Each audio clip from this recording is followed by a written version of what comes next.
అర్థమయ్యే విధంగా ఇంకోటి కూడా చేసింటాడు. మదనపల్లిలో సబ్ కలెక్టర్ కార్యాలయంలో జరిగిన ఘటన కరెక్ట్గా గుర్తుందా మీ అందరికీ? కరెక్ట్గా ఆ రోజు వినుకొండలో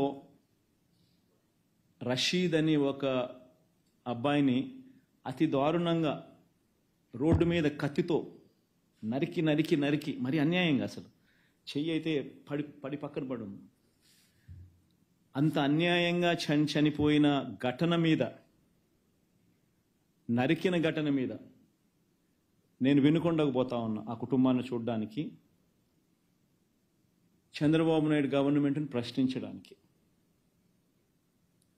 ఆ ఘటన చేసిన వ్యక్తి ఎమ్మెల్యే భార్యకు, సాక్షాత్ ఎమ్మెల్యే భార్య కేక్ తినిపిస్తా ఉన్నాడు. ఆ ఫోటో కూడా తల్లిదండ్రులు వాళ్ళ ఇంటికి పోయినప్పుడు నాకు ఇచ్చినారు.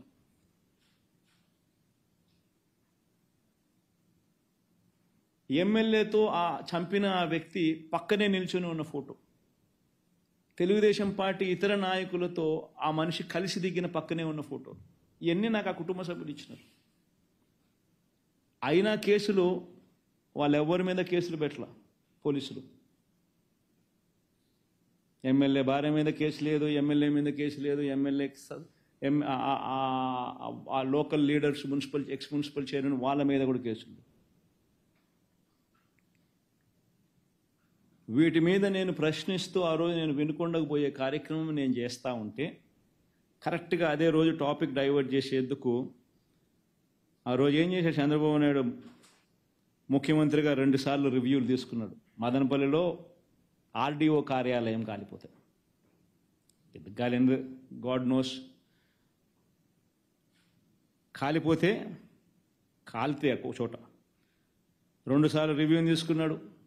హుటాహుటిన డీజీపీని, సిఐడి చీఫ్ను నేరుగా హెలికాప్టర్ ఇచ్చినే మదనపల్లికి పంపించినాడు. ఏదేదో అక్కడ జరుగుతూ ఉన్నట్టుగా టీవీలలో స్క్రోలింగ్లు, వాళ్ళంతా ఈనాడు, ఆంధ్రజ్యోతి, TV5లో ఏమేమో జరిగిపోయినట్టుగా, పెద్దిరెడ్డి రామచంద్రారెడ్డి కాల్పిచ్చేసినాడని, మిథున్ రెడ్డి చేసేసినాడని ఏమేమో రాసినాడు. అసలు నాకు ఆశ్చర్యం అనిపించింది నిజంగా చూస్తే. ఆర్డీఓ కార్యాలయంలో ఒకవేళ ఏదైనా ఘటన జరిగితే ఆ డాక్యుమెంట్స్ అన్నీ ఎంఆర్ఓ కార్యాలయాల్లో ఉంటాయి కదా, కింద పైన పోనీ కలెక్టర్ కార్యాలయంలో ఉంటాయి కదా. ఆర్డీఓ కింద ఎంఆర్ఓ ఉంది, ఆర్డీఓ పైన కలెక్టర్ కార్యాలయం ఉంది. ఇక్కడ ఏదైనా జరిగితే ఇక్కడ ఉంటాయి డాక్యుమెంట్స్, లేకపోతే ఇక్కడ ఉంటాయి. ఇక్కడ ఒక్క చోటే కాదు, సీసీఎల్ఏలో కూడా ఉంటాయి డాక్యుమెంట్స్ అన్నీ. సీసీఎల్ఏలో కూడా డాక్యుమెంట్స్ అన్నీ ఉంటాయి. సీసీఎల్ఏలో కూడా వదిలేసాయి, ఆన్లైన్లో ఉంటాయి. బటన్ నొక్కితే ఆన్లైన్లో కనపడతాయి నీ డాక్యుమెంట్, నీకేం కావాలో డాక్యుమెంట్స్. మిగతాటి కదా దేవుడు ఎరుగు. మరి ఏం జరిగిందని, దానికి ఏదో ఘటన ఏదో జరిగింది, ఆడియోలు ఎందుకు కాలిందో దేవునికి ఎరక. దానికి ఏదో చిత్రీకరించి దానికి ఏదో వీళ్ళేదో ప్లాన్ చేసినట్టుగా దానికి అభూత కల్పన క్రియేట్ చేసి దానికి ఏమేమో దాన్ని చేసి కేవలం ఏంది జగన్ రషీద్ దగ్గరికి పోతున్నారు చూడడానికి. మై గాడ్, అసలు ఏ రకంగా ఇది సబమని చెప్పి నేను అడుగుతా ఉన్నా. 7 సార్లు పెద్దిరెడ్డి రామచంద్రారెడ్డి ఎమ్మెల్యే, 3 సార్లు మిథున్ రెడ్డి ఎంపీ. వాళ్ళకు మంచి పేరు ఉంది కాబట్టి ప్రజలు వాళ్ళని ప్రతి సందర్భంలోనూ వాళ్ళని గెలిపిస్తూ వస్తున్నారు.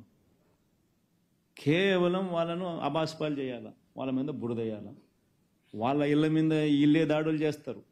వాళ్ళ సొంత కాన్స్టిట్యున్సీ వాళ్ళు తిరుగుతూ ఉన్నప్పుడు వాళ్ళ మీద ఇల్లే దాడులు చేస్తారు. దాడులు చేసి కేసులు మళ్ళీ వీళ్ళ మీదనే పెడతారు.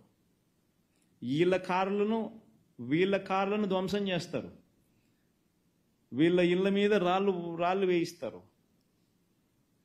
వీళ్ళ కార్లను కాల్ చేస్తారు. రెడ్డప్ప కార్లను అయితే కాల్ చేస్తారు, మిథున్ రెడ్డి కార్లను అయితే పగలగొట్టినారు, ధ్వంసం చేసినారు.